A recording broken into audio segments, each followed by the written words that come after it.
All right, welcome to 9 Models for Building Partnerships, one in a series of webcasts produced by the National Center for College and Career Transitions on behalf of the Pennsylvania Department of Education's Bureau for Career and Technical Education. My name is Brett Pawlowski with NC3T. I'm joined by Joann Hudak, also of NC3T. We'll start just with a quick word about who the National Center for College and Career Transitions is. We're an organization focused on career-connected learning, and our vision is sort of a dual vision. It's to have every learner with a dream and a plan, and every community with a capable, ready workforce, which are really two sides of the same coin. We want to be able to connect young people to their futures. We do that in a few different ways. We focus on working with communities at a school district and regional level, focused on developing college career pathways. We also do quite a bit of work around employer engagement and supporting educators who want to work with employers and employers who want to work with educators. That is sort of the spirit in which we are approaching this session and the others in this series. As I said, I am Brett Pawlowski. I am co-founder and executive vice president of the National Center for College and Career Transitions, which we call NC3T. I'm a partnership guy. I've been working on business education partnerships for almost 20 years, working not only with employers who wanted to support education, but also schools, districts, and state DOEs interested in engaging with employers. That's not only come through consulting, but also through the production of a few guides, including Building Advisory Boards That Matter, which is a publication sold by ACTE, as well as the Employer Engagement Toolkit, which is a soup to nuts hands-on guide sold by NC3T. And I'll ask my colleague to introduce herself. Thank you for joining us. I am Joann Hudak, and I am currently working with NC3T in a number of capacities, working with Brett on the work-based learning workshops, some career pathway leadership forums, and also an exciting project developing an online Pennsylvania-inspired leadership course called Career Readiness Foundation for School Leaders, which will pilot this fall. I'm a recently retired public school administrator, and for more than a decade, I have been working with schools and school districts across the northeast corner of the state, supporting their efforts to develop comprehensive K-12 plans, career readiness activities, and bridging the gap between education, workforce, and economic development. So looking forward to going through our presentation with you. So for today, we're going to specifically look at 9 partnership models developed by NC3T. Very often, school districts want to work with employers, the business community, and vice versa. But that's often where it stops, because schools aren't quite sure how they want to engage employers, and employers aren't quite sure what they can do in the schools. So it's really important to have a kind of a framework with specific models so that the relationship between schools and business and industry employer partners are strong, healthy, and really meaningful. So we have the 9 partnership models that Brett and I will discuss, and we're going to start with advisory boards and work our way through to program startup or retrofit. So I will ask Brett to start off with 9 partnership models by talking about advisory boards and partnership councils. Sure, thank you. So advisory boards, with all the different models of partnerships we've identified, advisory boards are the one that we ask people to focus on the most, because in terms of the work that you put into developing an effective advisory board versus the returns that you get out of it, the impact that an advisory board can have on your CTE program, then there's just no better investment of your time than building a strong advisory board. They serve as sort of the window for the community to look into your program, and they also serve as the window for your program to look into community. They're most commonly associated with career and technical education programs, but you also see them with career academies. You see them at the school level, sort of community advisory boards. You see district and even regional advisory boards trying to ensure that educators have a clear and current understanding of industry needs and opportunities for students. There are 4 primary functions for advisory boards. First, you want advisory boards to be staffed with employers, and there's actually a sort of ongoing discussion about what percentage of your advisory board should be made up of business partners versus educators versus parents versus community members. We suggest 51% should be made up of employers. And that's not even chambers of commerce or workforce board members. We're talking about actual employers in the industry that you work with. Some have an even higher bar. The National Academy Foundation suggests 75% should be made up of active employers. But we suggest at least 51%. Make sure that the majority of your board members are actual employers who have skin in the game and want to be sure that students are prepared.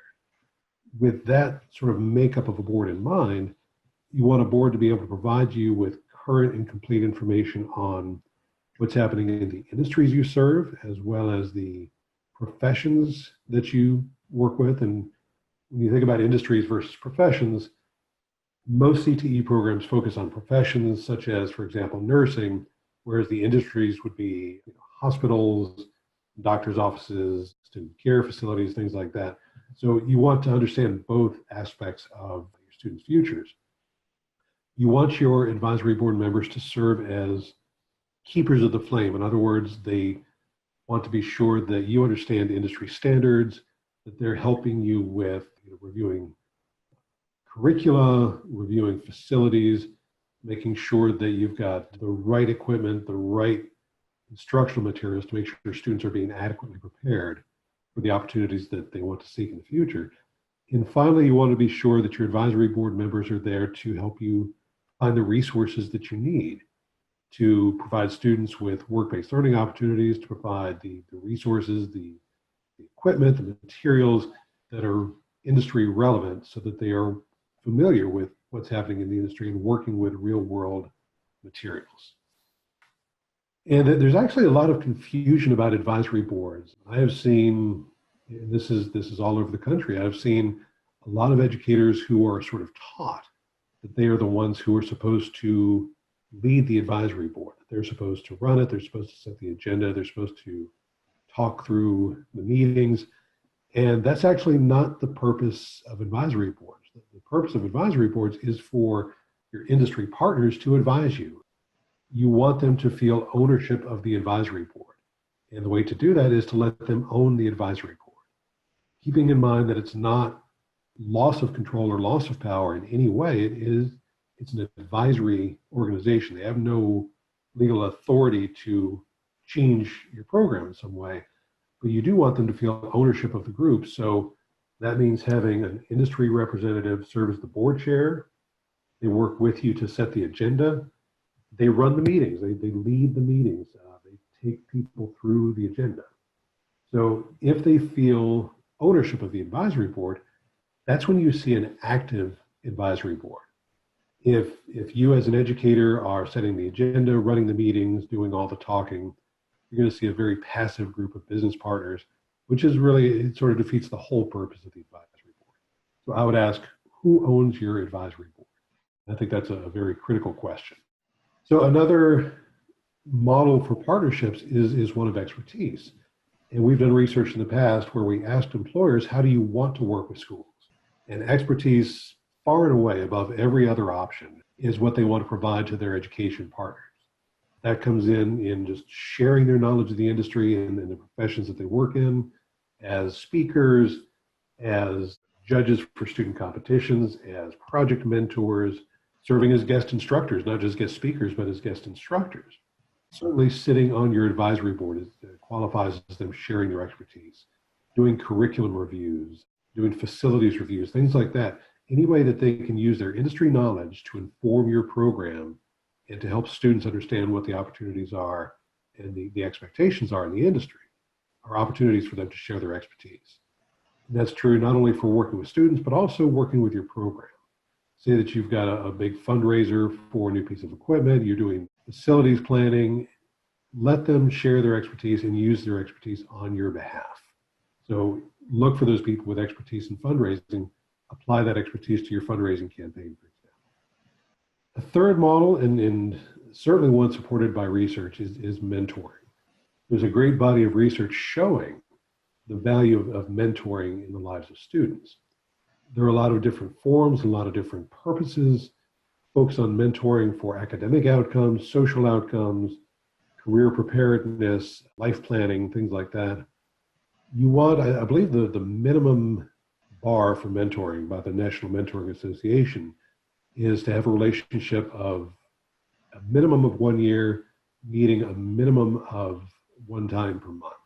That is sort of the baseline. That is the minimum that you can do. That has an impact, but the more you can meet and the longer the relationship goes on over the course of years, the impact and the value just increases over time. I would say not only should mentoring work for student outcomes, but you can also do executive mentoring. So there are programs where new principals, for example, are attached to a mentor, a seasoned CEO who understands how to run an organization. And they can focus on culture development. They can learn about management when you've got multiple challenges. You've got 5 parents in the waiting room and the HVAC system goes out, how to handle crises, things like that. Somebody with that experience can share that with that new principal to help them transition into a leadership role. There are a lot of different ways that mentoring can take place, especially if you're looking at sort of professional development for students. In other words, helping them understand the industry, understand the profession.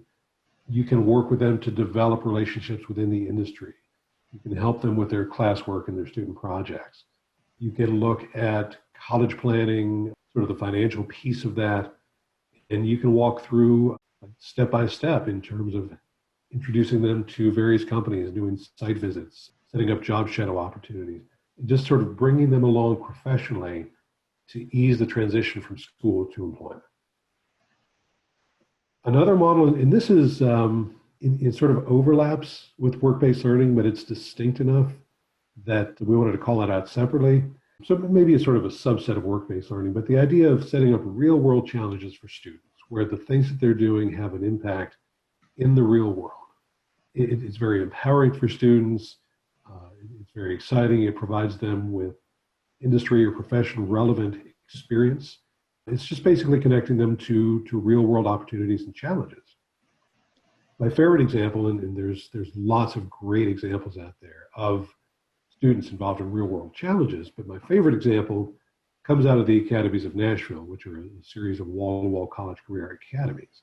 Glencliff High School has a marquee business partner called DCI, which is Dialysis Centers Incorporated. And they run, I think it's about 200 dialysis centers across the Southeast. And one of the challenges they had is, people are there for dialysis and they're there for 2 or 3 hours for the treatment. So they serve them snacks. And the snacks have to be dietarily appropriate. There are very strict restrictions for people on dialysis. And as a result, the snacks taste awful. So DCI went to Glencliff High School in Nashville, and they went to the culinary department. And they said, we have a challenge for you. We serve these snacks. People hate the snacks. Help us come up with new snacks. And the culinary students ran with this challenge. They researched the dietary guidelines. They tasted the current snacks. They researched recipes for various types of snacks that would be appropriate. They tweaked the recipes. They did taste testings with actual patients, revised the recipes, and ended up doing a presentation to DCI's board of directors, serving the snacks, talking about the price points, talking about the dietary compliance. And as a result, DCI now serves those students snacks in all their dialysis centers. And you think about the impact that has on students to see that the work that they did had a real world impact. Something actually took place. And it's not just the resume building, it's just a real world experience, something that they can talk about and something that they can carry forth in their lives. So the DCI example is a wonderful example, but it's only one of many, many different forms of real world learning out there. A lot of construction programs here will work with industry partners to build a home and sell that home to fund next year's program. There are any number of culinary programs out there that are actually catering real world events, business meetings, reunions, things like that. Just a lot of different ways for students to experience real world level work. It's a very empowering model. So when we're looking at student work-based learning, we really want to look at the three phases of career readiness, and these are defined in our Pennsylvania Career Education and Work Standards. So there should be that basic career awareness, a general understanding of work and careers, and we're looking at introducing career awareness as early as kindergarten.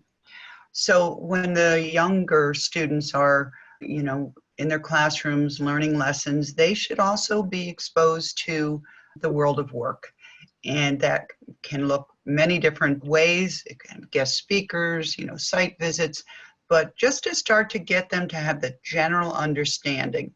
A great example that I saw recently was with second graders who actually had to select and interview a business partner, and then they kind of created kind of a photo collage and a little bit of writing about their experiences. And what a great opportunity for young students. As we move toward the middle school and high school, we really want students to start focusing and exploring careers of interest. And that should then lead to career preparation and the application in the high school years where students are having direct workplace experiences, career-connected learning strategies and opportunities that relate to their post-secondary transition planning. So it's a very thoughtful process. Introduce them to the world of work, start that exploration, what are my interests, what are my passions, what am I good at, and then really take it to the next level where you are applying what they have learned from that kindergarten to middle school through work-based learning and career-connected learning strategies. And as I said, the career work-based learning, career awareness can be very simple. Attend a career fair, a workplace tour, an industry group meeting. Some students visit college classes. Parents can come into the classroom. But the important piece of the career awareness is that they are not standalone or kind of randomly organized. As I said previously, it should be a very thoughtful process. So when the students are being introduced to the world of work, there needs to be a reflection piece by the student, and it should always be connected to their career readiness plan. And again, that may look very simple at an elementary, but as you move into the secondary level where students are recording their experiences in a portfolio, developing resumes, really doing interest inventories, this is an important first part where they have the reflective piece built into their career awareness activities. With their career exploration, most people, when you talk about work-based learning, they'll say, oh, a job shadow. And that's very true. But it also can include industry speakers, trade shows. And, the goal is, again, that the students are looking at every experience as related to their post-secondary career interests. And when we talk about job shadowing, unfortunately, sometimes you see that they are often, really done kind of randomly and with little or no connection to their classroom learning or post-secondary plans. So the job shadows should be taking place, 10th, 11th grade, and there has to be a lot of work leading up to those job shadows, where they have researched the potential careers or career pathway, and they have, learned about the world of work in that capacity and selected the workplace job shadowing based on that, their previous work and their preparation. Very important. The same with industry speakers or trade shows. It should be thoughtful and there should be a reflective piece, always connecting again to the student's post-secondary planning. So when we're looking at work-based learning experiences and the actual application, we talked about job shadowing, which could be a full day, a part of a day, multiple days. If a student is interested in the healthcare industry, if you ask most students, tell me about careers in healthcare, you'll hear probably doctor, nurse, physical therapist. And so if we introduce the student to the world of healthcare with a vast array of careers, they may want to do a job shadowing in different fields to say, I like this or I don't like it. A lot of the students say they want to work with computers, but do they know that they may be sitting in front of a computer screen for 8 hours, 5 days a week? So they really have to kind of take their initial thoughts, their planning, and really kind of live that world of work. And when we're looking at internships, we're talking several days or more, paid or not paid, unpaid. There are very clear guidelines in that for Pennsylvania. And Brett mentioned mentors. The idea of having career mentors is so powerful. So when these students are having a job shadowing experience and they're being mentored about that particular career pathway or that workplace experience, that they have someone from that field who is guiding them, answering their questions, and really helping them understand deeply that particular world of work. So then they should be looking at their post-secondary career planning.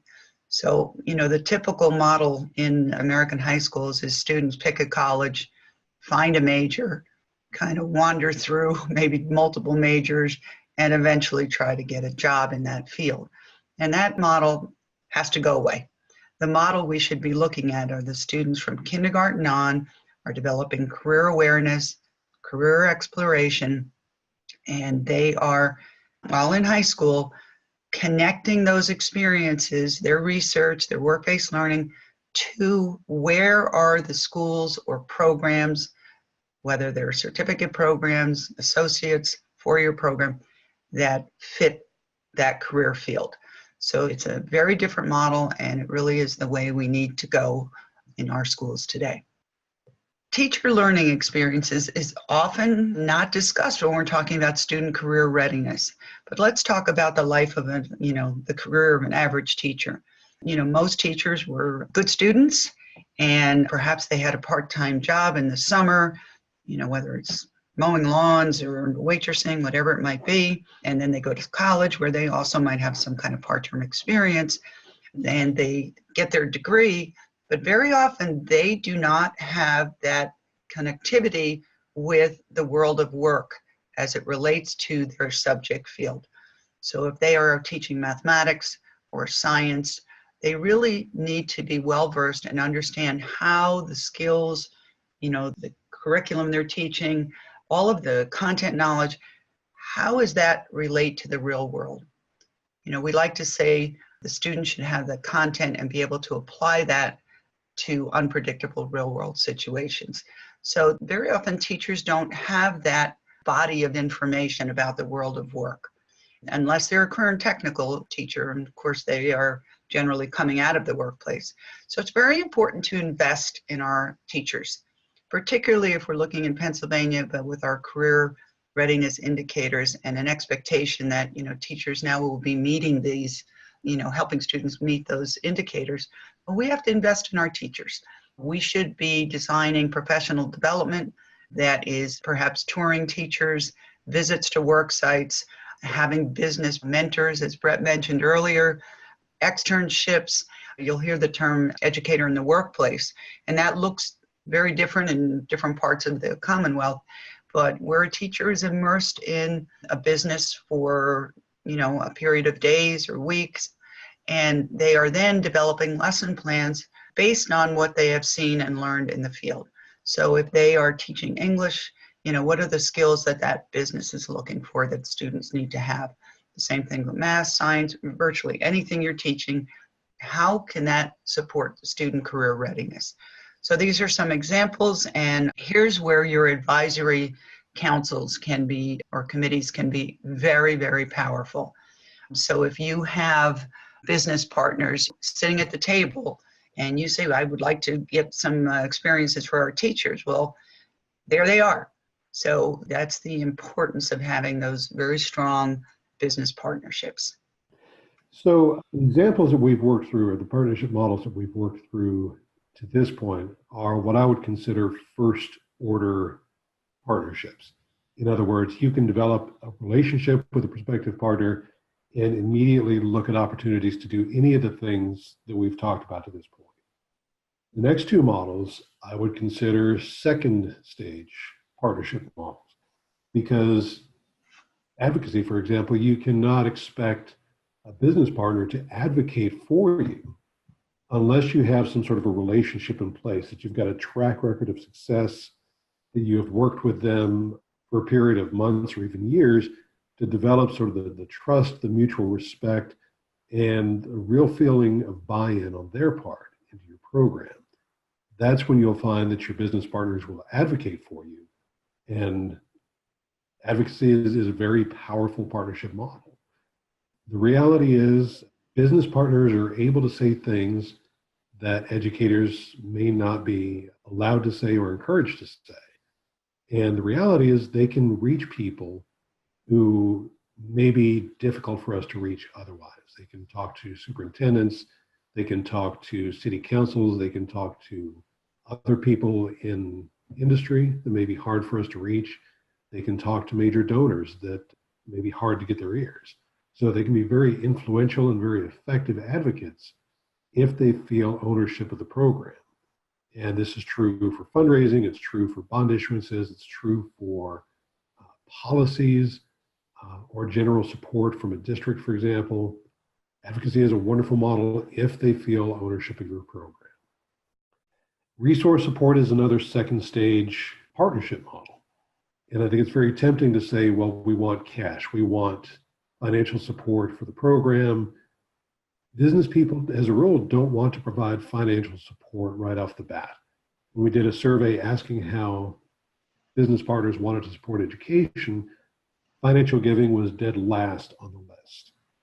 That doesn't mean that they won't provide financial support, but like advocacy, it's much more of a second stage partnership model where they need to feel ownership of the program. They need to see that they are heard, that they are having an impact on what's happening with students, that their investment in your work through sharing expertise, providing work-based learning opportunities, things like that, is paying off and is making an impact. That's when the checkbook starts to come into play. So the one piece of advice that we offer in terms of financial giving to CTE programs is to make sure that those funds do not go into a school's general operating fund. Because money moves around, it's very easy for money to get lost in the system and reallocated. And if that happens, you will lose a partner. So we suggest that either have your partner donate to a targeted entity like a nonprofit or a school foundation, or just have them buy what you need directly and donate that.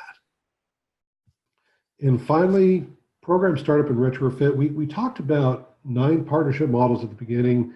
It's really 8.5, and this would be the half, because it's somewhat distinct from the advisory board model, but it is in form and function very similar to the advisory board model. You think about a targeted group of industry professionals coming together when you're starting up a brand new program or having to substantially change or update a CTE program.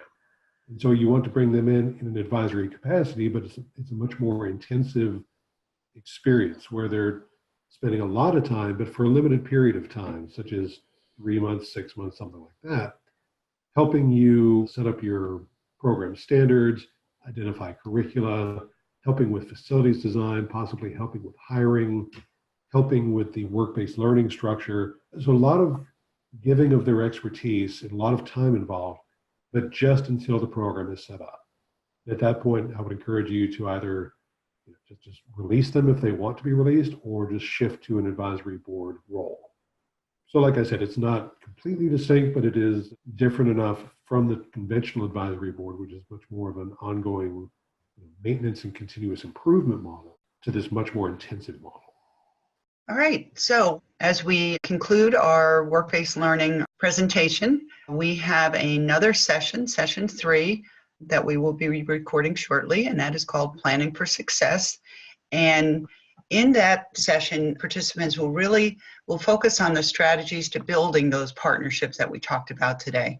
Really, what are the steps you need to take for successful work-based learning experiences, and also, all of those kind of compliance issues, legal issues related to work-based learning. We have a number of really terrific resources for you. If you are looking at either beginning a work-based learning plan, or you have one in effect that needs a little tweaking or tuning, I highly recommend the toolkits that are listed on this page. They are really detailed. They have specific, descriptions of each type of work-based learning experience, and just about every template or form you would need for, again, developing those partnerships and work-based learning experiences. We also included the National Clearinghouse reports, which is relatively new to school districts, but this is very, very important information because you will be able to be looking at your students 5 years plus out of high school, and that gives you very valuable information when looking at program development, etc. Also some resources, which we'll go through in a little more detail in the next webcast: employees having contact with kids, developing those K-12 guidance plans, and some cooperative education guidelines. So we thank you for joining us today and look forward to potentially seeing you in our next webcast. Thank you.